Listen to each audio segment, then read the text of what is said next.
y'all doing today? Good. So since I'm going to start off with a little story about myself. Since the age of 11, I have struggled with obesity. I was barely in middle school, and my parents were making me drink diet sodas and monitoring what I ate, and I even slept 8. I'd wake up in the middle of the night and eat or sneak food. So I've struggled with obesity basically my whole life. Recently, I've begun my career in psychology as an a counseling assistant and a health coach for Palisades Health. And one of the food programs we work with is Optavia, so we're in partnership with the clinic that I work for. And while assessing some patients, it's very startling to me when I do health assessments just how off the perception is on what average or healthy is. So today I'm here to discuss obesity as a pandemic resulting from an obesogenic society. I will begin by describing our bodies and how they were originally created to burn energy.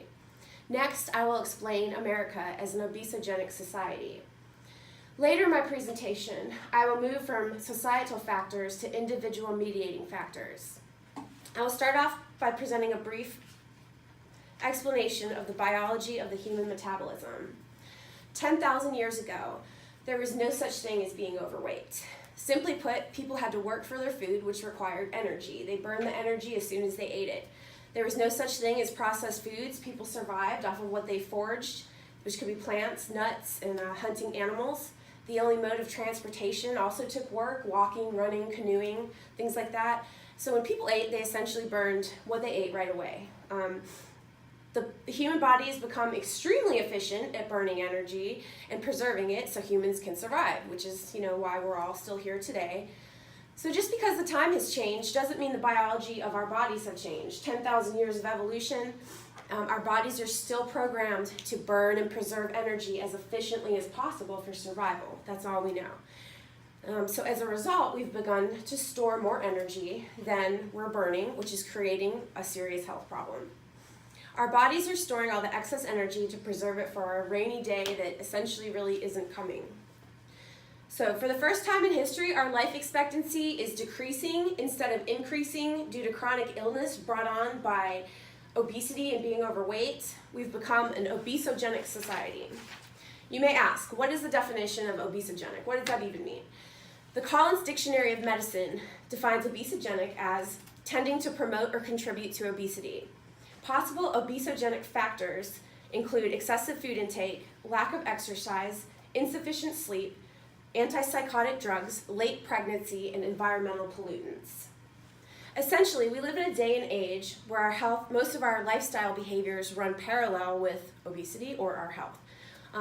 Obesity in adults is defined as having a body mass index above 30 kilograms. According to the data from the National Health Nutrition Examination Survey, more than 2 in 3 adults were considered to be overweight or obese. That's over 70.2% of America.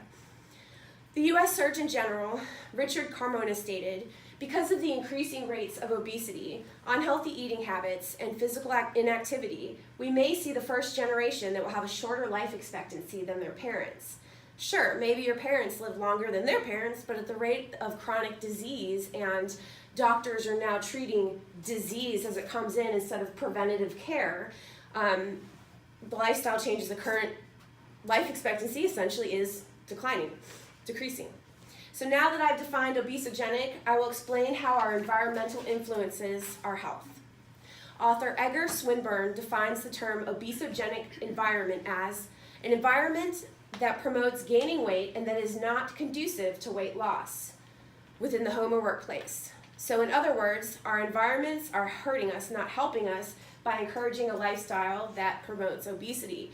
People drive everywhere, they don't really walk. Many American workers have sedentary jobs where they have little to no movement throughout the day. Fast food restaurants are abundant everywhere. You go to a convenience store, it's always 2 for 1. You can get candy bars and all that stuff. It's just always in our face. Calorie-dense foods. So if somebody lives somewhere, for example, with a high crime rate, they're not going to feel comfortable going out and walking their dog. So that's actually something that they're not even consciously choosing that obesogenic factor, but that's where it gets correlating in because, I'm not going to go outside, I don't feel safe. So the entire, park further away to get more exercise, that isn't going to work there. So there are several individual mediating factors that affect having an obesogenic lifestyle. Obviously, it's important to consider why people partake in obesity-promoting behaviors. Behavioral health studies have found a correlation between an individual's behavior and the environment that are linked to their health. So if parents are engaging in unhealthy eating, more than likely their children are going to mimic them, behave similarly, because that's all they know. Mindless tasks like watching TV and eating a bag of potato chips create conditioned behaviors that result in a person habitually wanting to eat while watching television. One of my patients said that she was proud of herself because she was eating celery while she was watching TV, and I had to remind her that that's good because you're in the beginning of your transformation, but at the end of the day you're still eating while you're watching TV. So it's the habits that I'm defining as the obesogenic factors. So examples of obesogenic behaviors include drinking soda, playing video games, eating fast food, taking the elevator instead of the stairs. Dr. Maria Kokalis, which is the behavioral health psychologist that I work for, states that there is a fast-growing consensus that obesity might be understood within the same neurobiological framework as addiction. And that's a whole nother speech going into food addiction and the effects of the brain and how closely it mimics actual addiction to substances. So, in closing, I've discussed 4 factors that promote an obesogenic society. I began with the biology of the human body and how our metabolisms are designed for survival. Then I described the definition of obesogenic. Lastly, I stated the correlation between the obesogenic environment paired with obesogenic behavior. It's imperative to understand all the factors involving what could potentially be influencing your health. And like my mother always said, your health is your wealth.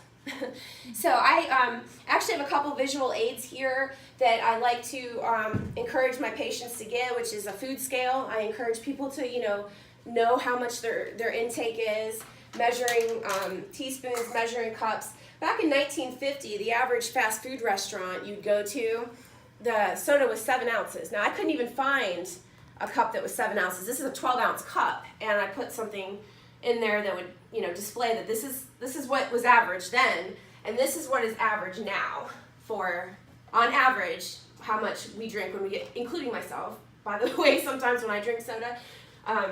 And then this is how much soda would be in this if it was a Coca-Cola. So I brought a couple examples of like the food program I work with Duke University as a certified health senior advisor. We work with OptiFast and Optavia. So we encourage people to fuel their bodies and eat 6 times a day, and essentially you're eating to fuel and not to just eat. So thank you all so much for your time today. I really enjoyed talking to you.